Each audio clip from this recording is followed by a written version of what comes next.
नमस्कार विद्यार्थी मित्रांनो, स्पर्धा परीक्षा डिजिटल लर्निंग या यूट्यूब चॅनलवरती आपल्या सर्वांचं स्वागत आहे।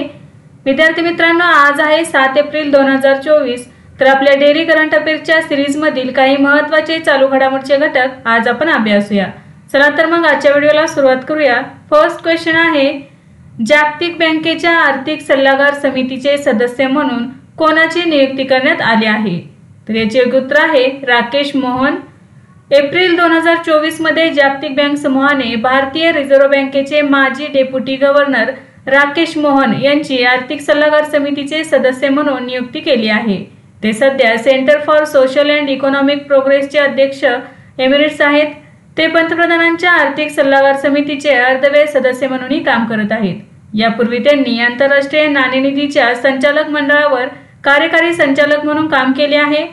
या समितीचे अध्यक्ष प्राध्यापक लॉर्ड निकोलस टर्न हे असणार आहेत।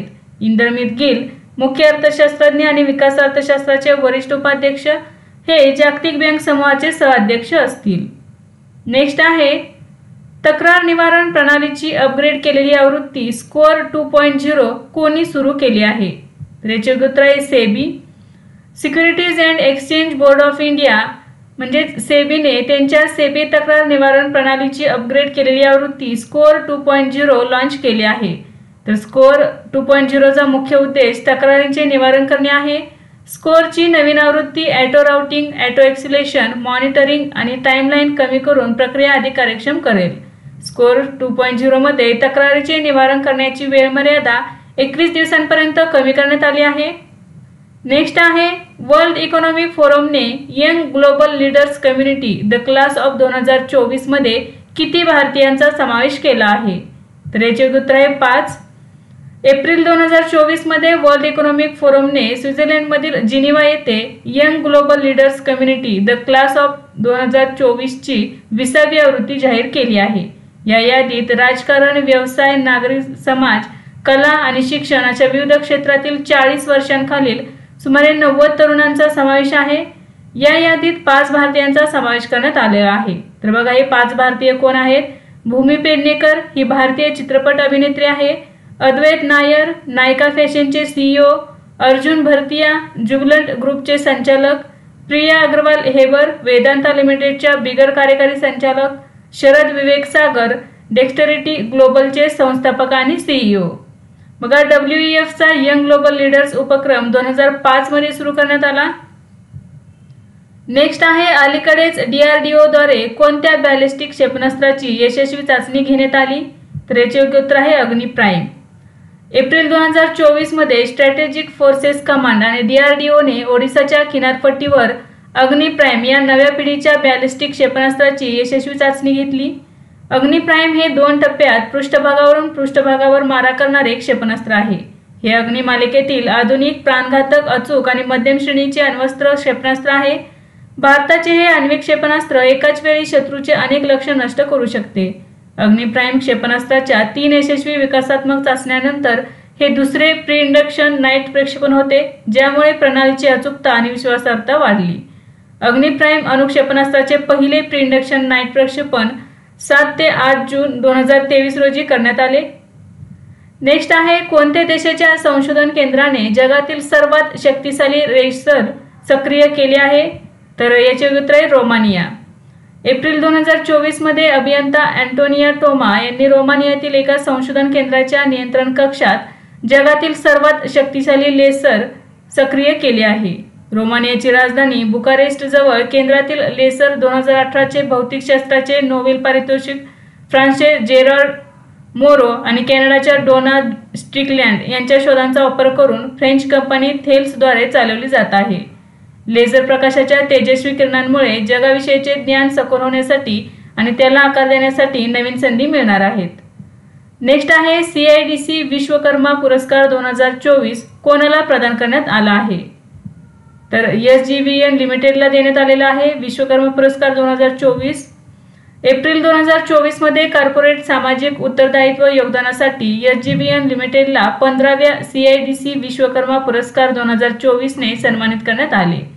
SGVN ला सलग 3ऱ्या वर्षी हा प्रतिष्ठेचा पुरस्कार मिळाला आहे।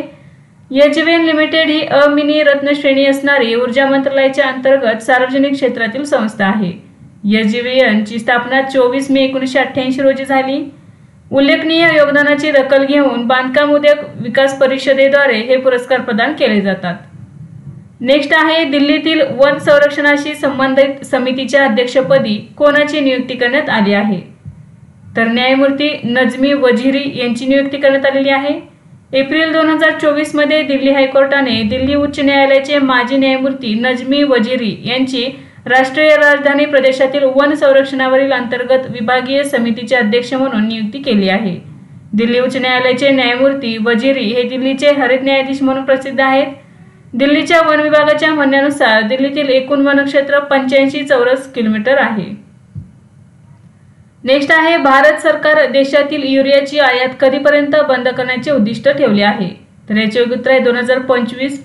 केंद्रीय रसायन आणि खते मंत्री मनसुख मांडविया यांच्या म्हणण्यानुसार भारताने 2025च्या अखेरीस युरियाची आयात बंद करण्याचे उद्दिष्ट ठेवले आहे। भारतातील खत संयंत्रे सुरू झाल्यामुळे स्वदेशी युरिया उत्पादनाची क्षमता वाढत आहे।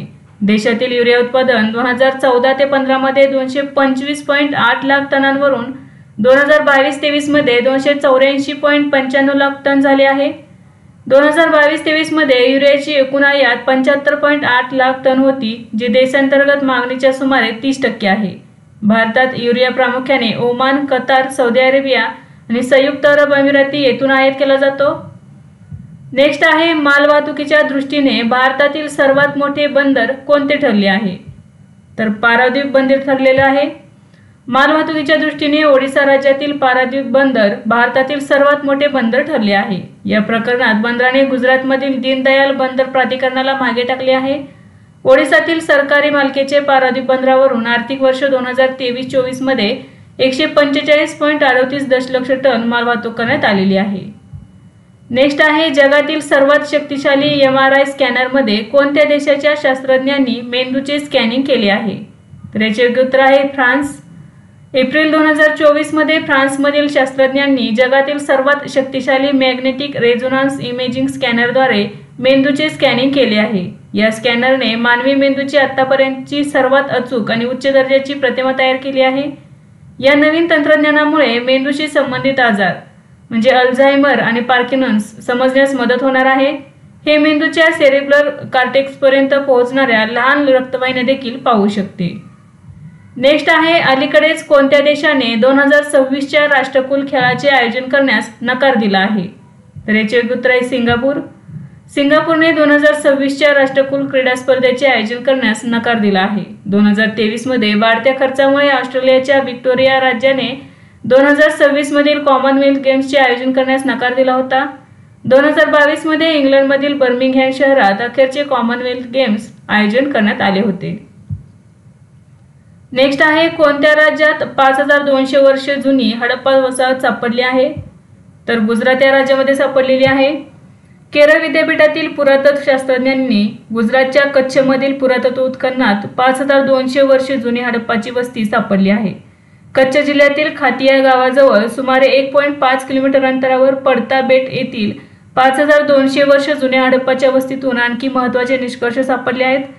केरळ विद्यापीठाच्या पुरातत्व विभागातील सहाय्यक प्राध्यापक अभयन GS आणि राजेश SV यांच्या नेतृत्वाखालील या मोहिमेने या प्रदेशातील हडप्पाच्या सुरुवातीच्या वसाहतींच्या सांस्कृतिक निर्मितीवर प्रकाश टाकणारे महत्त्वपूर्ण पुरावे शोधून काढले आहेत।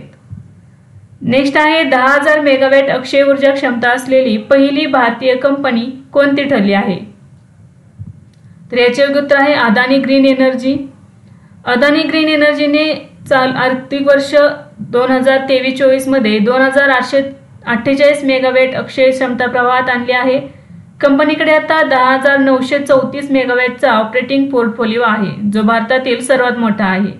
अदानी ग्रीन एनर्जीच्या ऑपरेशनल पोर्टफोलिओमध्ये 7,393 मेगावॅट सौर ऊर्जा, 1,401 मेगावॅट पवन ऊर्जा आणि 2,140 मेगावॅट पवन सौर संकरित क्षमता आहे। कंपनीने 2030 पर्यंत 45 गिगावॅट नूतनीकरणक्षम ऊर्जेचे लक्ष्य ठेवले आहे। नेक्स्ट आहे व्हाईस ॲडमिरल मार्क हेमर्ड हे कोणत्या देशाच्या नौदलाचे प्रमुख आहेत जे भारत दौऱ्यावर आले आहेत? तर ऑस्ट्रेलिया या देशाचे आहेत। ऑस्ट्रेलियन नौदल प्रमुख व्हाईस ॲडमिरल मार्क हॅमंड हे 2 ते 6 एप्रिल 2024 या कालावधीत त्यांच्या भारत भेटीदरम्यान नवी दिल्लीत आले आहेत. उद्दिष्ट आहे याचे दोन्ही देशांमधील धोरणात्मक सहकार्य सुधारणे. ऑस्ट्रेलियन नौदल प्रमुखांच्या भेटीदरम्यान हॅमंड यांनी नवी दिल्लीत लष्कर प्रमुख, हवाई दल प्रमुख आणि संरक्षण सचिव यांचीही भेट घेतली. नेक्स्ट आहे CCI स्नूकर क्लासिक 2024 चे विजेतेपद कोणी जिंकले? तर पंकज अडवाणी यांनी. विश्वविजेता पंकज अडवाणीने मुंबईतील CCI स्नूकर क्लासिक 2024 चे विजेतेपद पटकावले आहे. अंतिम फेरीत पंकजने कमल चावलाचा 8-3 असा पराभव केला. पंकज अडवाणीने गेल्या 2 वर्षात CCI स्नूकर क्लासिकचे विजेतेपद पटकावले आहे. तर विद्यार्थी मित्रांनो, आज आपण काही महत्त्वाचे चालू घडामोडीचे घटक अभ्यासले. यासारखेच नवनवीन व्हिडिओ पाहण्यासाठी चॅनलला लाईक करा आणि सबस्क्राईब करायला विसरू नका. धन्यवाद.